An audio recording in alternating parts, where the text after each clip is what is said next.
ఇది ఒకటో పిల్లర్, రెండో పిల్లర్ ఏడుంది? ఆడుంది కదా, రెండో పిల్లర్ కాడ పెట్టు. పిల్లర్ ఉంది కదా దీని తర్వాత మెల్లెం మెల్లెం అది తెచ్చుకో, స్టాండ్ తెచ్చుకో.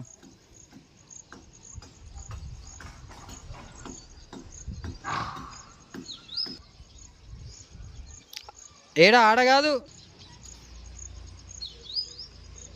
సరే నేను వెళ్ళి ఫోన్ చేస్తా.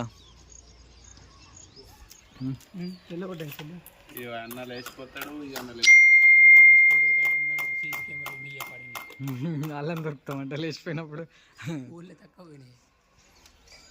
ఫోన్ కూడా క్లారిటీ ఉన్నదేమరా, కెమెరాలు పెట్టి. గ్రౌండ్ ఫ్లోర్లోనైతే మొత్తం కెమెరాస్ అన్నీ అయిపోయినాయి. ఇప్పుడు మనం మెయిన్ కంట్రోల్ రూమ్కి అయితే వైరింగ్ తీసుకెళ్తున్నాం అనమాట, ఈ పైన పోర్షన్. సో ఈ వైరింగ్ మొత్తం మనం ఒక ఆర్డర్ వైజ్గా స్ట్రిప్ పట్టి అంటే స్ట్రిప్ లాగా కొట్టేసుకుంటూ క్లిప్తో వెళ్ళిపోతున్నాం. సో నెక్స్ట్ వీడియోలో అప్లోడ్ అనేది చేస్తాం.